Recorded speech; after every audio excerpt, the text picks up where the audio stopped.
Bueno, chicos, pues muy buenas tardes.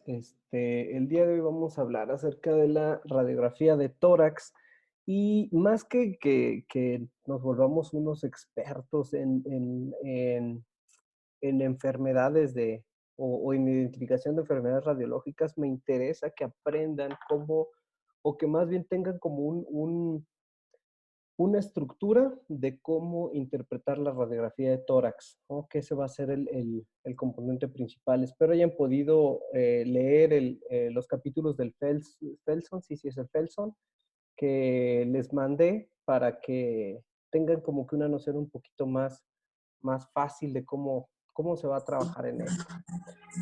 Si en algún momento llegan a tener alguna pregunta, alguna duda, cualquiera puede activar por sí mismo su micrófono o pueden levantar la mano. Ahí creo que hay una forma en el chat de levantar la mano y pues ya, ¿no? O avisarme de alguna forma y vamos platicando, porque sí me interesa que tengan bien claro cómo funciona esto. En primer lugar, la radiografía de tórax. Dentro de la evaluación de las enfermedades respiratorias, es muy importante no solamente tener el aspecto clínico, sino complementar con algunos estudios que nos van a servir como apoyo diagnóstico. Llámalo pruebas de función pulmonar, llámalo estudios paraclínicos o algo que nos va a ser muy importante al momento de la evaluación anatómica, sobre todo va a ser la radiografía de tórax. La radiografía de tórax y bueno, todos los estudios radiológicos, pero la radiografía por sí misma es básica para la evaluación radiológica.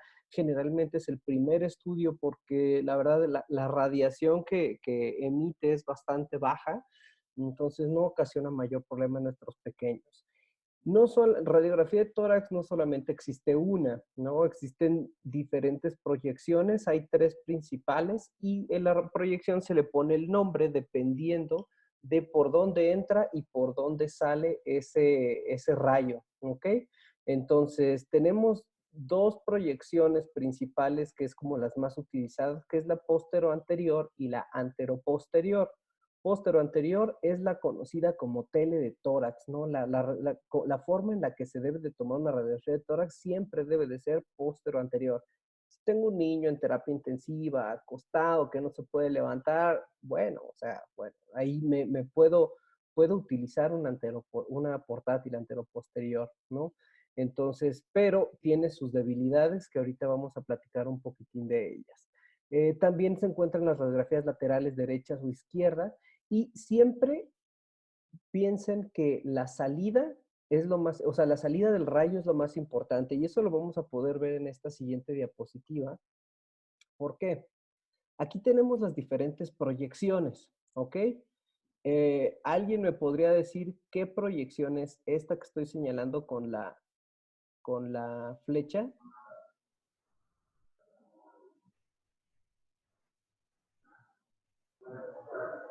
Se pueden equivocar, Eh, no se estresen. Anteroposterior, ¿no? Exactamente, entra el rayo por la parte anterior del individuo y llega hasta el chasis por la parte posterior del individuo, por lo tanto, esta es una proyección antero-posterior, ¿ok? ¿Qué pasa en esta? ¿Alguien más que pudiera decir qué es esto? Esta proyección. Una PA posterior anterior. Póstero anterior, exactamente. Entra el rayo por la espalda, por la región posterior del ser humano y sale hacia el chasis por la región anterior, ¿vale? Aquí tenemos otra póstero anterior, digo antero posterior, perdón, que es generalmente la portátil. Está el niño acostado, le ponen el portátil aquí arriba, le echan el rayo y sale por la espalda, ¿no? Y esto es una proyección lateral y aquí era donde quería yo comentarles. La parte que yo quiero evaluar o la que más nítida se va a ver es la que se encuentre más pegada al chasis. Entre más lejos del chasis se encuentre, más fea se ve la imagen. Entonces yo quiero evaluar el lado izquierdo, tengo que colocar al paciente pegadito del lado izquierdo sobre el chasis. Si yo quiero evaluar el lado derecho, pues al revés. El lado derecho tendrá que ir bien pegadito al chasis. ¿Y esto por qué sucede? Porque es muy importante identificar esto que es una, bueno, esta frase nos la decía todo el tiempo el doctor Hernández Saldaña, que es un cirujano de tórax, que fue uno de mis maestros en la residencia. Siempre nos decía que la radiografía de tórax es una imagen bidimensional de una estructura tridimensional. Y hoy en la mañana estaban mandando, o estaba checando en el Face y estaban mandando esta imagen así como, pues me imagino que es como de problemas y conversaciones y esas cosas. Pero creo que se me hizo muy acertada para el momento de la radiografía. Si yo nada más ubico, y imaginemos que esto es una radiografía póstero anterior, yo nada más estoy viendo un cuadro y es correcto, pero hay que tomar en cuenta que es una imagen tridimensional, ¿no? Voy a necesitar un complemento. Por eso generalmente en neumología y cuando estamos evaluando enfermedades respiratorias, sobre todo de manera un poco más crónica, no necesariamente para ver si está bien intubado o no un niño, ¿no? O sea, una radiografía de control de un tubo, de un catéter, tal vez no. Pero cuando yo necesito evaluar bien todo el tórax, con una radiografía de tórax póstero anterior no me va a ser suficiente, siempre hay que complementar con una lateral de manera ideal en los pequeños. ¿Ok? Y entonces vámonos a un poquito ya de terminología, que fue una de las preguntas que teníamos ahí en el cuestionario pre-sesión. ¿Qué es lúcido y qué es opaco? ¿No? Entonces, aquí, a diferencia, a mí lúcido me suena a mucha luz, ¿no? O sea, si yo algo lo tengo muy iluminado, me lo imagino como blanco. Y aquí es al revés. Pero ¿por qué es al revés? Acuérdense que la radiografía, lo que pasa es, yo pongo un chasis, bueno, yo pongo uh, una placa y aviento luz. Entre más luz pase, más se quema esta placa. Entonces, cuando tú quemas algo, se pone más negro.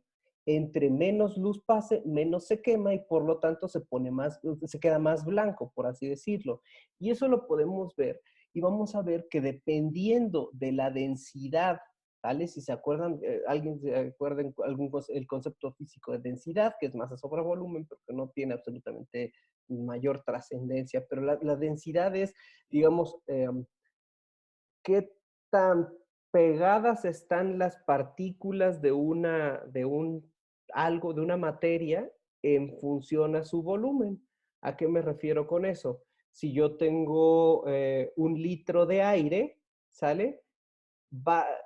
No va a ser igual de denso que 1 litro de agua, ¿ok? Incluso si tú levantas los dos volúmenes, los 2 litros, el litro de aire va a pesar menos porque tiene menor masa por cantidad de volumen que el litro de agua que va a tener mayor masa por cantidad de volumen. Eso es la densidad, ¿no? Entonces, a mayor densidad significa que las partículas están más cerraditas. Entonces, cuando va a atravesar un rayo, o cuando está pasando un rayo de luz, pues digamos que pensemos de esta manera. Si yo tengo una ventana totalmente abierta, este, pues obviamente pasa el aire, pasa la luz y se ilumina toda mi casa. Pero si yo le pongo una cortina de esas cortinas que son no sé, como muy delgaditas, ya no pasa tanta luz, pero sí va a pasar un poco. ¿A qué diferencia si yo pongo unas persianas que son de esas que te dejan totalmente negra la sala? O sea, que no dejan pasar para nada la luz, entonces se va a poner más oscuro. Pensémoslo en sentido inverso, ¿vale? Aquí entre más oscuro o entre menos pasa la luz, más blanca se pone la imagen. Y eso lo podemos ver porque los rayos X pasan, o sea, los aviento, siempre es la misma constante de rayos X, ¿sale? Atraviesan tranquilamente por el aire y por lo tanto me queman mucho el chasis o me queman mucho la imagen, por eso se pone negro. Pero conforme esta densidad se va haciendo mayor, ¿sale? Conforme las moléculas están más juntas, sí, están más juntas, hay una mayor densidad. Esta imagen, o sea, la cantidad de rayos que van a atravesar van a ser menores, ¿sale? Entonces se va a ir poniendo más blanco. Por lo tanto, radiolúcido lo vamos a llamar todo lo que sea negro. Radio opaco, vamos a llamarlo a todo aquello que sea blanco. Y eso es lo que lo podemos ver aquí. ¿Vale? Les tengo un ejemplo. No quiero que piensen en enfermedad. Ahorita solamente vamos a pensar en negro y blanco, ¿ok? De estos dos está el pulmón, la imagen de la derecha y de la imagen de la izquierda. ¿Quién me podría decir cuál imagen se ve más negra? ¿La de la izquierda o la de la derecha? La de la izquierda. La de la izquierda se ve más negra. Por lo tanto, al ser una imagen más negra, se le llama que es más radiolúcida o radiopaca. Radiolúcida. Radiolúcida, exactamente. Entonces, esto es radiolucidez, esto es radiopacidad. Esto de aquí que es aire es radiolúcido, esto que es hueso es radiopaco.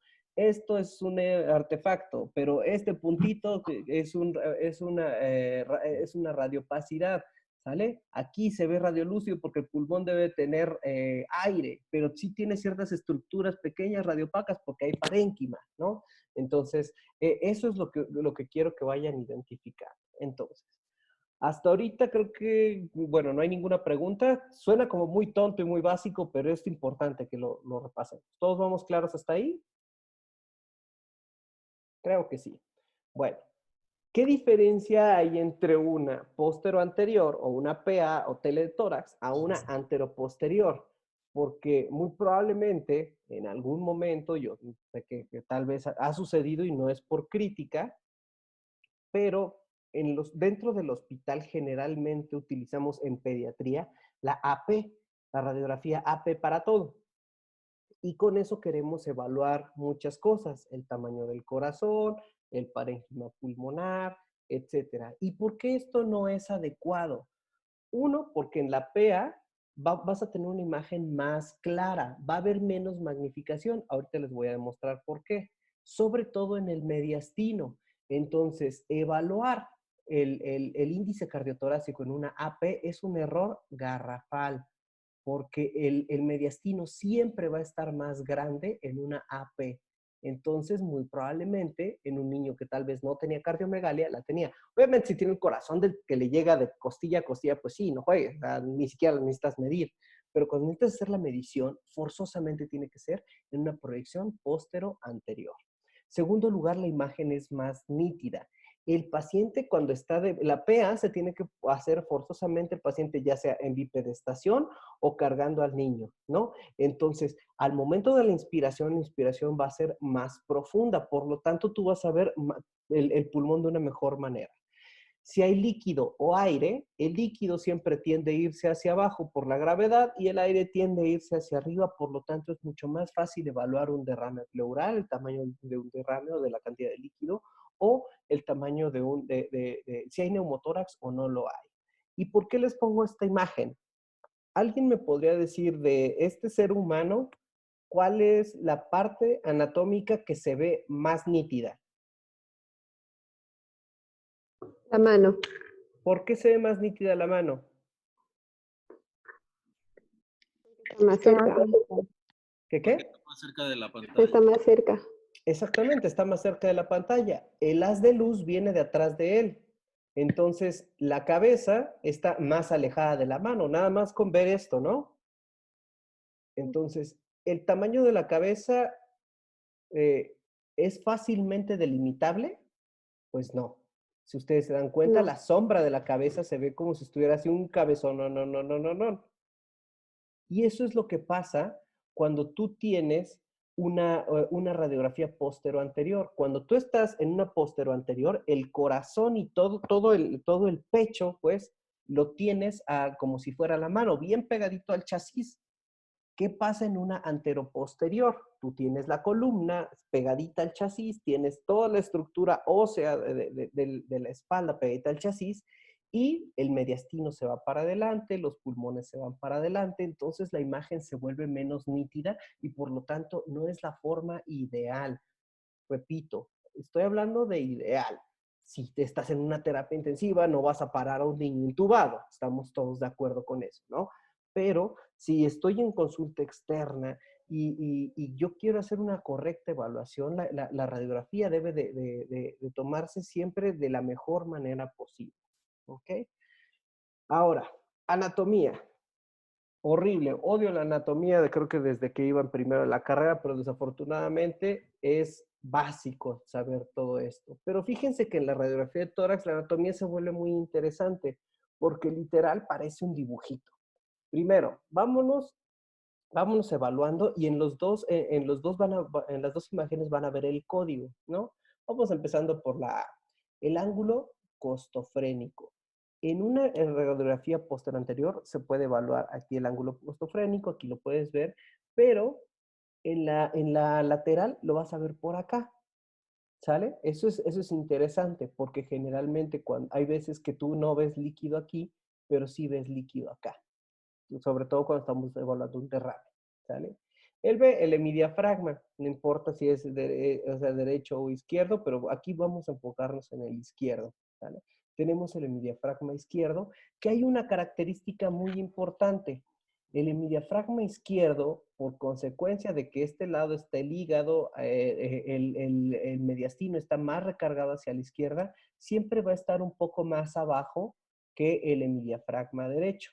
Y eso lo van a poder corroborar al momento de ver una radiografía lateral. Siempre se ve por arriba el hemidiafragma, el hemidiafragma derecho y por abajo vas a ver el hemidiafragma izquierdo. ¿Ok? Ahora, el corazón, pues obviamente la estructura vascular gigante que se ve aquí, que es muy importante que ustedes lo ubiquen hasta adelante, ¿sale? Si esto fuera una AP se vería magnificado porque la PA, la postero anterior, el chasis está aquí, pero la AP, el chasis está acá. Entonces, por eso es importante, que era lo que veíamos hace ratito. El botón aórtico, que creo que fue la pregunta del examen, el botón aórtico que se observa ahí, la tráquea, ¿sale? El ilio. No sé, siento que muchas veces nos clavamos mucho, es que para iliar y el ilio se ve engrosado y bla, bla, bla, bla, bla. El ilio sí es importante, pero no es una de las estructuras que más deben de clavarse al momento de interpretar la radiografía. La carina, que es la bifurcación de la primera bifurcación de la tráquea, la burbuja gástrica, que puedes verla en esta manera, generalmente es abajito del corazón. Hay veces que tú vas a ver acá aire, es parte del aire del colon, sale en el ángulo esplénico, tú puedes llegar a ver aire, entonces no se me estresen por eso, ¿sale? Y por último, la aorta ascendente, que es lo que le da esa forma como redonda al mediastino en la parte de acá, en la PA, pero en la lateral es como lo que baja, de donde está colgando el corazón, ¿vale? Vámonos a verlo aquí. Podemos ver aquí tranquilamente la tráquea, bien bonita, la carina, ven cómo se ve esa bifurcación súper padre, ¿ok? Aquí se ve el ilio, ¿ok? Aquí es el ilio derecho. Generalmente el ilio derecho está un poquito más abajo que el ilio izquierdo, si se dan cuenta. El hilo izquierdo es difícil valorarlo, o sea, no es como que la cosa más sencilla del mundo, a menos que esté muy afectado. Pero ¿por qué es difícil valorarlo? Porque hay muchas estructuras alrededor de él. Aquí hay una imagen que yo quiero que se queden mucho se les quede en la mente. Si ustedes se dan cuenta, se ve una bolita negra, digo blanca, y una bolita negra.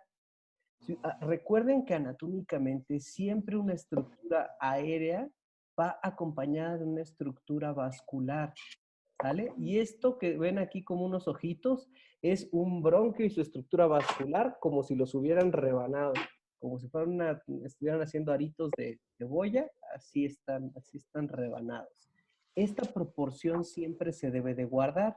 El tamaño del vascular debe de ser muy, muy similar al tamaño de la estructura aérea. Si tú observas que esta estructura aérea es teóricamente 2:1, o sea, mucho más grande que la estructura vascular que lo va acompañando, eso es un signo que te ayuda a pensar en bronquiectasis, ¿vale? No nos clavemos en eso, quiero nada más regresar a eso, pero esta imagen se veía muy bonita y no la podíamos omitir.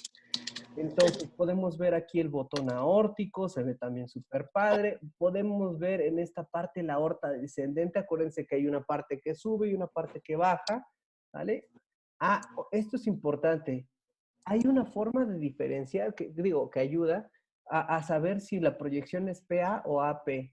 Si ustedes se dan cuenta, esta es una PA. Las clavículas se ven como si fueran una B.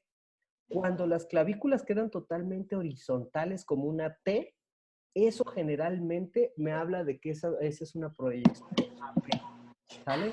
Entonces, cuando vean ustedes una B que se encuentra en relación con la tráquea, estás viendo que es una radiografía bien tomada, ¿Ok? ¿Qué más podemos observar aquí? Bueno, el corazoncito. Aquí es difícil saber si es la burbuja gástrica o el aire del colon, porque generalmente la burbuja gástrica está más para acá, ¿sale? Entonces, yo creo que este es parte del aire del colon. No sé por qué le puse burbuja gástrica, pero me parece más bien a gas del colon. ¿Por qué es importante identificar eso? Acuérdense que el estómago está más para acá, ¿sale? Está como hacia el centro, ¿ok? Y aquí podemos ver el ángulo costofrénico.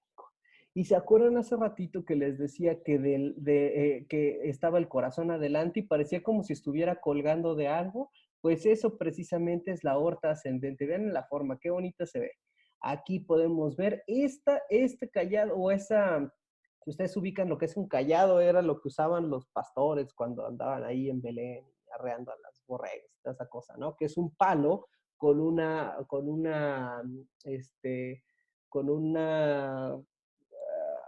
no es escotadura, es con una curva en la parte superior. Bueno, pues este es el callado aórtico que nos da el botón, nos da esa imagen del botón. Posteriormente podemos ver cómo va bajando la aorta, que es la aorta descendente. Si ustedes lo ven aquí, pareciera que es como una imagen, pues como un tubo literal que nada más sube y baja, y acuérdense que no, sube y va dando vuelta y luego baja. Esa es la parte bonita y por eso es importante. Por eso es importante. Aquí se puede ver mejor, ¿no? Cómo tiene cierto giro. Entonces, ahí podemos ver esa estructura vascular. Podemos ver la tráquea, identificar bien la tráquea hasta acá, ¿vale? Esa estructura de la vía aérea. Es difícil poder evaluar la carina en una radiografía lateral. Generalmente van a notar ustedes que se hace como una puntita. Más o menos a esa altura es donde se divide, pero es difícil poderla identificar bien. El ilio, pues bueno, dependiendo si es lateral izquierda o derecha la que estás evaluando, es lo que tú vas a poder ver. Aquí podemos ver el hemidiafragma derecho. ¿Se acuerdan que el hemidiafragma derecho está un poquito más arriba? Y si ustedes son como un poquito más juiciosos, aquí pueden ver parte del hemidiafragma izquierdo, ¿no? Que eran las imágenes que veíamos, ¿ok? Entonces, O sea, esa era ajá, una lateral derecha, ¿no? Entonces, esta parece ser una lateral derecha. Bueno, no parece ser. Esta es una lateral derecha. ¿Por qué? Porque se ve más reforzado. Ese es un muy buen comentario, ¿eh? ¿Quién habló? yo, Sandra. Sandra. Perfecto, Sandra. Muy buen comentario. ¿Por qué pensaste en una lateral derecha y no en una izquierda? Por lo que los hemidiafragmas, o sea, si está más cerca el derecho, pues significa que está más pegado al chasis, pues. Exactamente, se ve más nítido. Ujú. Exactamente por eso. Entonces, ustedes ven, el hemidiafragma derecho se ve como bien delineadito y el hemidiafragma izquierdo no. Entonces, eso me hace pensar, me hace saber que en mi tórax izquierdo, derecho, perdón, estaba más pegado al chasis. Muy buen comentario, sí, efectivamente. ¿Hasta ahorita alguna duda, pregunta? ¿Vamos quedando claros? Todo bien, doctor. Perfecto. Y si pienso en un derrame pleural y le tomo en una PA y no lo veo, Ajá, pensaría en tomarle una lateral. claro. Entonces, ¿de qué lado sería? Depende de donde estés De- sospechando tu derrame. Ajá, si lo sospecho derecho sería Una derecha y así, lateral ¿verdad? Nada derecha. más. Ok. Si estás sospechando en un derrame izquierdo, una lateral izquierda. Y generalmente el derrame lo vas a encontrar en la parte de atrás, ¿sale? Ujú. Eso es como más raro verlo acá. O sea, sí puedes verlo ya cuando está todo lleno, ¿no? Pero si te das cuenta, por gravedad es mucho más fácil que se empiece a llenar acá. Los derrames chiquitos casi siempre se ven atrás. ¿Vale? Otra forma es que, esas ya son proyecciones como más clavadas, que pongas a tu paciente acostado y de lado, que es de cúbito lateral, y que le entre el rayo de adelante para atrás, que es con rayo tangencial. Sí, sí, sí. Demasiado clavado eso. Una radiografía lateral te puede ser suficiente. ¿Ok? ¿Alguna otra pregunta? Todo bien. Todo bien, muy bien. ¿Cómo vamos a leer una radiografía de tórax. Esta es una recomendación que da el libro del Felson. Ahora, cada quien la puede leer como se le pegue la gana. Eso es algo muy importante. Si tú lees primero los pulmones y al final ves el tórax, está bien. Lo importante es que siempre lo hagas de la misma manera. Los neumos somos como muy cuadrados en muchas cosas, ¿no? 1 más 1 es 2 y primero va el 1 y luego el 2 y luego el 3, porque entre más sistemático te vuelvas, menos probabilidades tienes de equivocarte. Siempre existe el riesgo, pero el objetivo es que sea menor. Entonces hay una mnemotecnia que dice, ¿acaso tiene mucha patología pulmonar? Primero evalúo abdomen, luego pared torácica o tórax, ¿vale? Mediastino, pulmón unilateral y pulmones o ambos pulmones de manera bilateral, ¿ok? ¿Y cómo vamos a ver eso? Es importante evaluar o identificar esto. ¿Por qué? Porque muchas veces en el abdomen o al momento de hacer la revisión del abdomen van a encontrar cosas que pueden darnos síntomas respiratorios. Por ejemplo, un paciente que tiene tal vez un abdomen agudo, le puede dar tos, ¿vale? Digo, que esté perforado y que tenga, ¿cómo se llama? Bueno, aire libre subdiafragmático, le puede dar tos. No sé, imagínense que es está con un dolor abdominal súper intenso y está tosiendo. Pues dirías, bueno, puede ser una neumonía. No necesariamente, también puede ser que haya aire libre por acá. Entonces, es importante identificar todo eso. Ver que de este lado se encuentra el hígado, siempre se debe de ver blanco. Hay veces que se ve como tripa por aquí, que hay un síndrome que se llama chilaiditiis, como característico para identificarlo con dolor de tórax al respirar, pero son como hallazgos, ¿no? Siempre buscar la burbuja. Miren, aquí se ve súper bien la burbuja gástrica abajo del corazón y el colon o el ángulo esplénico del colon lleno de aire un poquito más hacia la derecha. Entonces, siempre aquí en el Felson recomiendan que vayas de izquierda hacia derecha y luego te vayas de regreso, ¿vale? Siempre evaluando, como que voy viendo, no ubico nada extraño, ya ubiqué las estructuras como el hígado, ya ubiqué la burbuja gástrica, ubiqué esto. No puedo evaluar más del abdomen, puedo evaluar la posición de mis semidiafragmas y hasta ahí voy bien. Pared torácica. Pared torácica, ¿qué incluye? Incluye todo lo que no sea el mediastino y el pulmón. Entonces, mi mente debe de ir enfocada a no evaluar el mediastino y a no evaluar el pulmón, que es difícil. Entonces, igual el Felson recomienda que empieces como de abajo hacia arriba, como en zigzag, llegues hasta las clavículas, te vayas del otro lado y te vayas de regreso. ¿Ok? Entonces, ¿qué estructuras puedo ir identificando? En personas mayores o incluso en chicas adolescentes se pueden ubicar las estructuras, las glándulas mamarias, y esto es importante porque hay veces que se llegan a confundir como si hubieran consolidaciones y no son consolidaciones, es la glándula, ¿ok? Entonces, perdón, denme un segundito. ¿Cómo vamos qué hora es? Que no traigo mi celular. Bueno, ¿me pueden avisar? 12:40. 12:40. Ay, ya es tan tarde. Oh. Bueno, me sigo apurando. Ok. Entonces, podemos ver la glándula mamaria, podemos observar aquí el arco posterior de la costilla, ¿sale? Si se dan cuenta, ¿cómo les parece esta proyección? ¿AP o PA?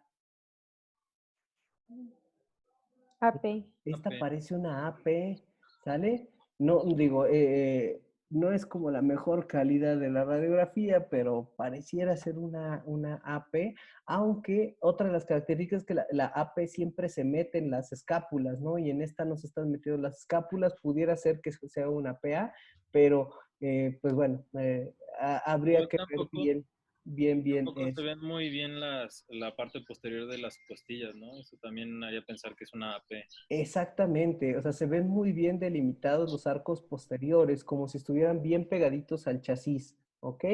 Entonces se ven los arcos posteriores, podemos ver las clavículas, es algo importante ver las clavículas. Por ejemplo, para tórax óseo sí es ideal, o sea, si yo estoy buscando fracturas, es mejor la AP que la PA. Pero cuando yo estoy evaluando el pulmón, yo debo, en lo que debo de pensar es en una PA, ¿vale? Podemos ver la burbuja gástrica, se puede ver aquí, muy leve. Aquí podemos ver el hígado, ¿sale? Entonces, estas estructuras, podemos ver estos arcos que son un poquito más anteriores, los arcos costales anteriores, que se ven como si estuvieran metidos hacia adentro, como abrazando, ¿ok? Entonces, esas son las estructuras que voy a evaluar de la pared. De ahí sigue el mediastino. La recomendación es, primero ve la vía aérea, o sea, del centro, y ya después ubica todo el mediastino.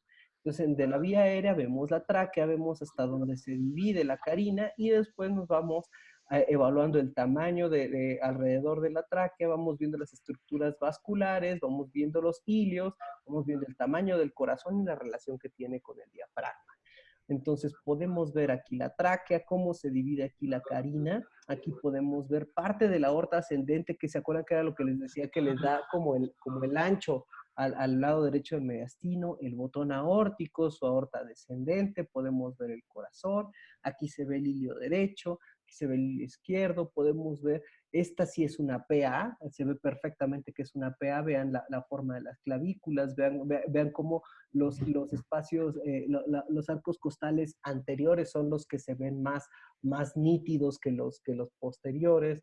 Entonces, si yo le sacara el índice cardiotorácico a esta, pues sería una buena radiografía. ¿Ok? De ahí me voy pulmón por pulmón. ¿A qué me refiero pulmón con pulmón? Veo primero una imagen, luego veo la otra, y ya después de que vi cada pulmón por separado, los empiezo a comparar. ¿En qué se parecen o qué tan diferentes son? ¿Ok? Y vamos a poner este ejemplo que tienen un minutín todos para ver esta radiografía y decirme si les parece que está bien, les parece que está mal, encuentran algo raro.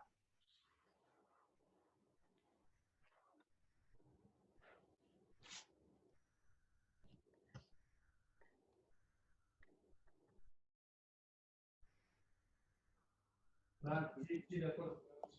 Sí.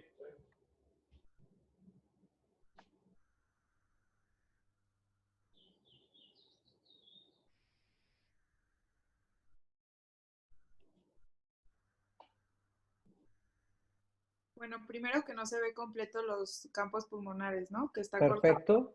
la radiografía. Esta radiografía no es del todo buena porque no se ve completa, ¿ok?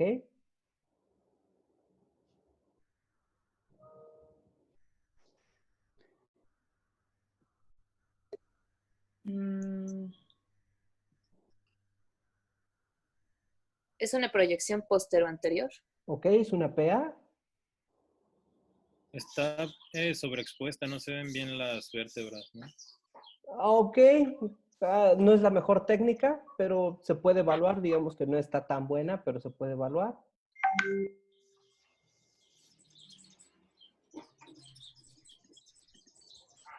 ¿Algo más?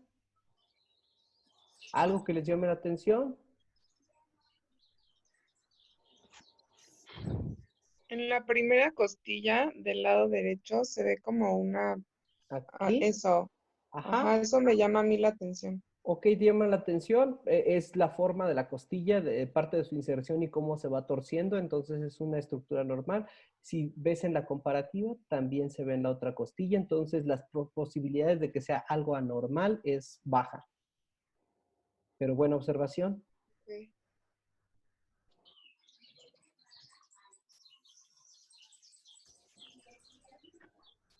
Entonces, ¿se acuerdan? El abdomen no parece como nada raro, las estructuras del tórax se ve bien, no se ve bien el mediastino, está mal tomada esta radiografía, y no les llama algo de los pulmones, Como si tuviera algo. mucho infiltrado. Ok, es un viejito, Ajá. es algo esperable, pero miren, vean esta parte, se parece, esto y esto se parece, esto y esto se parece, esto y esto se parecen. Ah, No. Aquí esa tiene una parte. bola. Ah. Ah, Es con trampita, obviamente, está difícil. No está bien tomada la radiografía, es un viejito, o sea, está dificilón. Pero a lo que quiero llegar es, si tú haces el ejercicio de primero irte por el abdomen, luego la estructura del tórax, luego ver el mediastino, dices, bueno, de lo que tal vez no es la mejor proyección, pero de lo que tengo que puedo hacer, puedo ir viendo, primero vi y tal vez en la primera que pasé no vi nada, pero ya cuando hago la comparación, chihuahuas, esto no se parece acá, ¿ok? Entonces, eso es el ejercicio que quería que hiciéramos. Ahora, terminología, yéndome un poquito más rápido. Primero, estructuralmente tenemos el asino pulmonar, que es donde está tu vía aérea, ¿sale? Y si está la vía aérea, debe estar llena de aire, ¿no? Acuérdense que hay septitos, que es como un balón de fútbol, ¿no? Son muchos parches para poder inflar el globo, entonces esos parches son los septos, ¿ok? Y entre septo entre estructura aérea y estructura aérea, hay un espacio que es el intersticio, ¿okay? Que es parte del parénquima y el intersticio, lo que no está todo pegado, apelmazado, sino está ligeramente separado. Entonces, de manera normal, debemos de ver aire, ¿sale? En estas estructuras vasculares, aéreas, y sí se debe de ver un poquito blanco, que es lo que podemos ver aquí, ¿no? Como que no se ve totalmente negro, se ve un poquito grisáceo, pero un color negro aceptable. ¿Qué es lo que pasa cuando esta parte de aquí se empieza a llenar de células inflamatorias? La densidad se vuelve mayor, por lo tanto se empieza a poner blanco. Y esto es como se ve, si se dan cuenta también, los septos se comienzan a reforzar. Y esto es cuando yo tengo una afectación o cuando yo tengo una enfermedad intersticial. ¿Y qué característica tiene?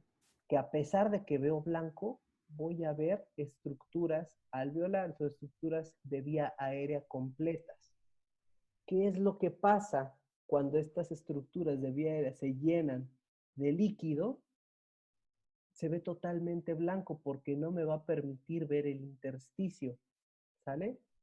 Eso es interesante.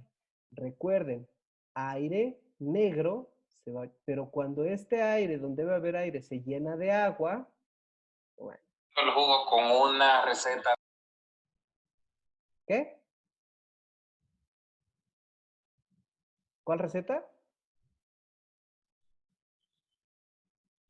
Bueno, no sé, alguien iba a comentar de una receta. Entonces, cuando esto se llena de agua, es difícil poder evaluar el intersticio porque no te permite, o sea, es una mayor cantidad de espacio aquí, entonces no te permite ver bien. Los patrones radiológicos básicos que quiero que conozcan son patrón de ocupación alveolar, o sea, de que los alveolos se llenaron de agua, y de afectación intersticial, que hay dos. Uno, engrosamiento intersticial lineal, que generalmente tiene que ver con estos septos, ¿sale? Y engrosamiento intersticial nodular, o sea, los puntitos. Hay nódulos más grandes, nódulos pequeños, macro, micro, nodular, no importa. Lo que quiero que se queden en mente es, si parece una telaraña, es un reticular lineal, es como una red, reticular de red. Imagínense la red de una telaraña. Y nodular son como puntitos. Ocupación alveolar que está lleno de agua. Entonces vean aquí cómo se ve un engrosamiento intersticial lineal o reticular. Si se dan cuenta, parece como si una araña hubiera hecho su telaraña aquí. ¿Sale? Pero veo vía aérea. Vean esos puntitos negros como esas bolitas. O sea, la vía aérea no parece estar afectada. Lo que parece estar afectada es lo que está alrededor. ¿Ok? Ahora vean este intersticial nodular. Cómo también se ven las bolas de vía aérea, se ven los pequeños alveolitos llenos de aire, pero pareciera que en lugar de estar como rayas, pareciera como si lo hubieran aventado, como le hubieran salpicado pintura blanca, ¿no? Así como gotitas. Ese es un nodular, ¿ok? Entonces, depende de la enfermedad y también depende de la evolución el patrón que puedes ver. No siempre ves o sea, no es un patrón único. Puede haber lugares donde tú veas de este lado, supongamos, miren, pues aquí se ve un infiltrado intersticial nodular, pero del otro lado se ve engrosamiento intersticial reticular. Generalmente en las infecciones de vía respiratoria baja ocasionada por virus, lo que vas a ver es ¿sale? Porque te engrosa esos pequeños septitos, te engrosa el intersticio. Entonces, posteriormente lo iremos viendo. Y aquí podemos ver ocupación alveolar. ¿Por qué se ve ocupación alveolar? Una característica es el signo del broncograma aéreo. Se ve que va corriendo la vía aérea llena de aire y de repente, ¡pum!, alrededor deja de haber aire. ¿Okay? Todos los alvéolos están llenos de agua o de un líquido o de algo, ¿no? Entonces, esto es una ocupación alveolar. ¿Sale? ¿Quién nos puso música relajante? Entonces, esto es la ocupación alveolar. Consolidación, algunos le dicen. Yo no considero como que sea el término más correcto. Creo que al momento de describir hay que ser como muy, no tan arriesgados, porque, por ejemplo, aquí también se ve un poquito de patrón intersticial, pudiera ser, digo, no se ve la radiografía completa, pero bueno, lo que quiero llegar es esta ocupación alveolar. Vean cómo se ve todo blanco, ¿no? O sea, que está todo lleno de algo. Donde debe haber aire no hay nada, no hay aire, hay algo más. ¿Ok? Entonces, ¿qué les parece esta radiografía? ¿Alguien que me pudiera decir?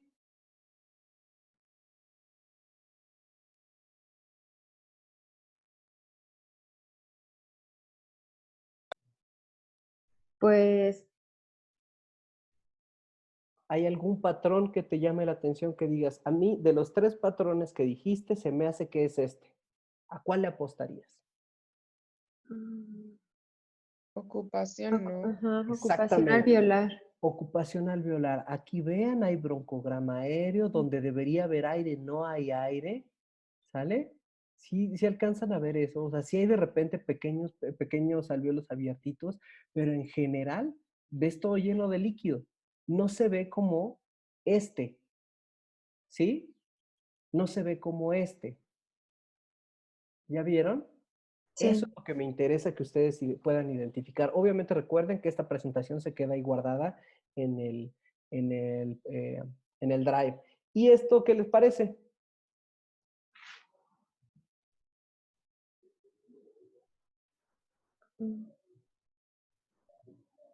Doc, una pregunta. ¿Sí? Entonces, cuando hay ocupación alveolar, no necesariamente siempre tiene que haber un patrón intersticial.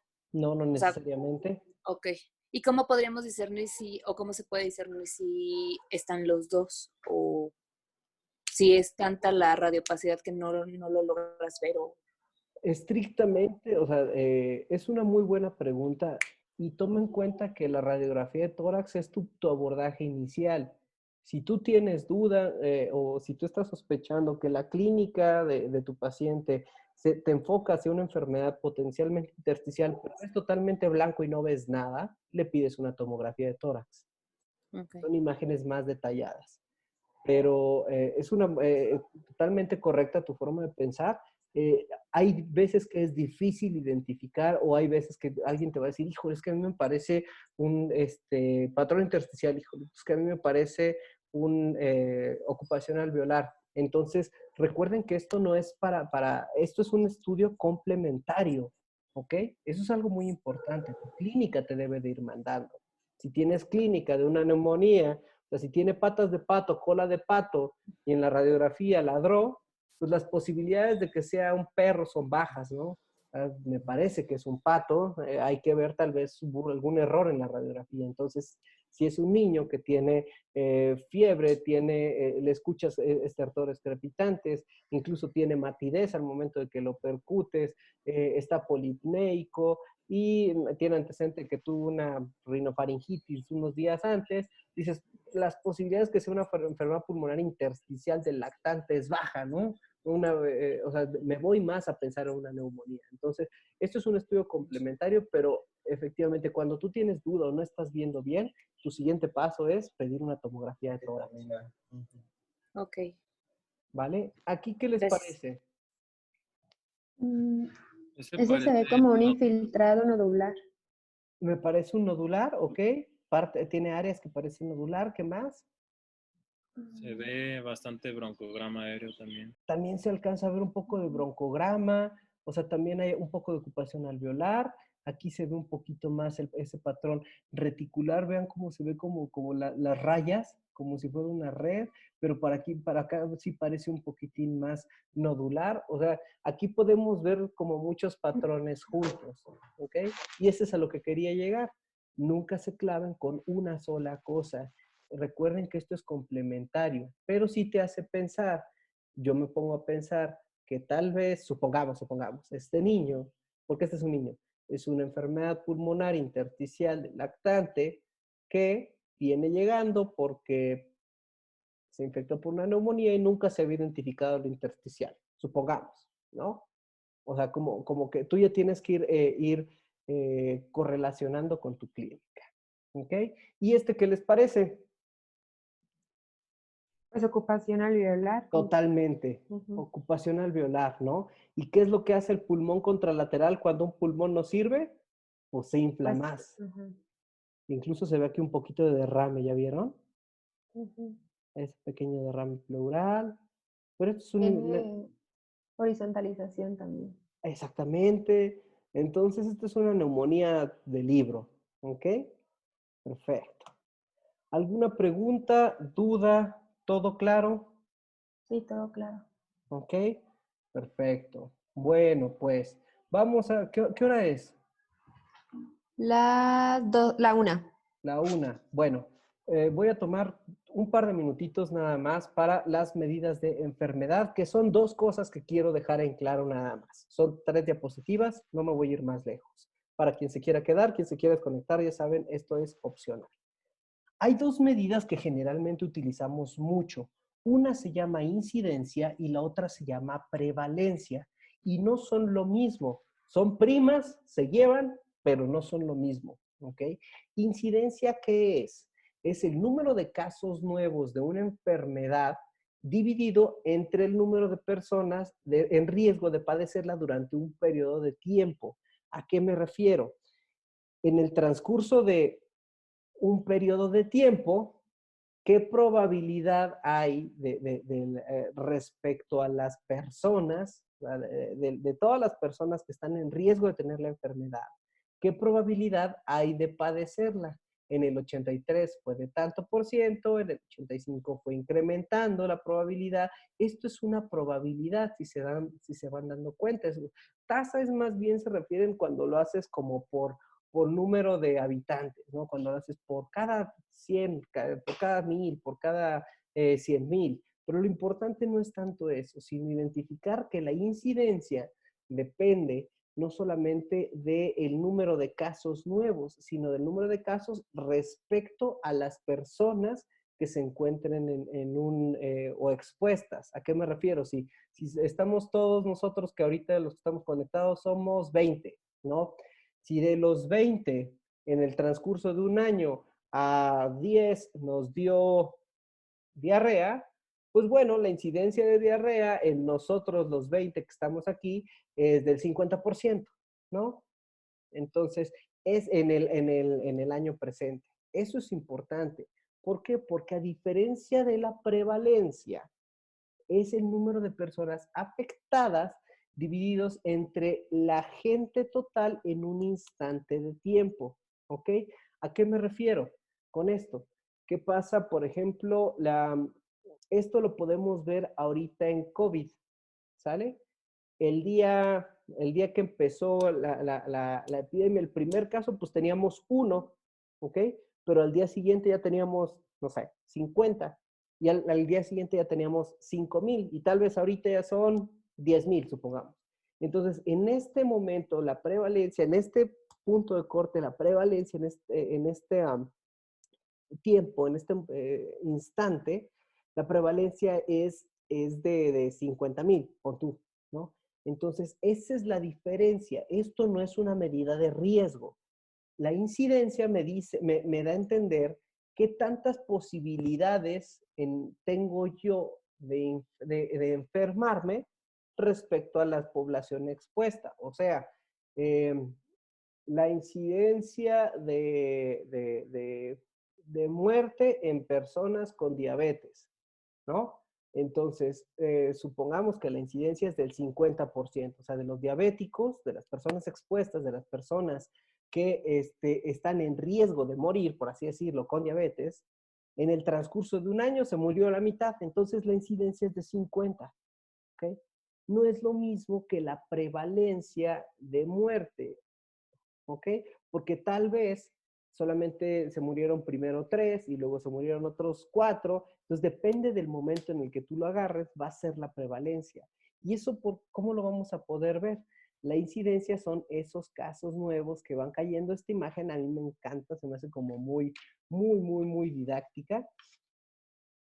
Entonces, la incidencia sí van a estar relacionadas, perdón, a medida de que va a aumentar, o sea, una forma de aumentar la prevalencia va a ser incrementando la incidencia, porque este es como el recipiente, ¿no? O sea, en el momento en el que mido, el momento en el que mido, el momento en el que mido, y estos son los casos nuevos.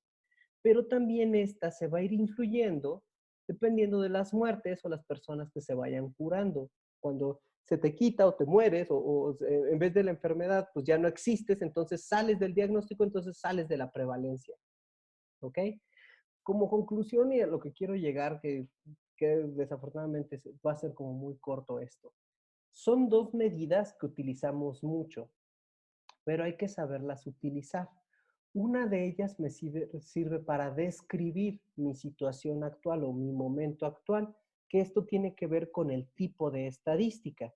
La estadística, tenemos dos tipos de estadística. Estadística descriptiva, o sea que te va a decir cómo están las cosas en el momento en el que tú las estás observando, y estadística inferencial, que a partir de los datos que yo tengo, voy a tratar de predecir o de adivinar cuál es el comportamiento de una enfermedad, bueno, en nuestro caso que es algo biomédico. Entonces, la incidencia es una que nos puede funcionar como una medida de riesgo, no es estrictamente un riesgo, pero funciona, ¿vale? La incidencia me dice qué tantas posibilidades tengo yo de presentar el desenlace, ¿ok? Eso significa que estoy infiriendo la posibilidad y puedo transportar esa información a alguien más.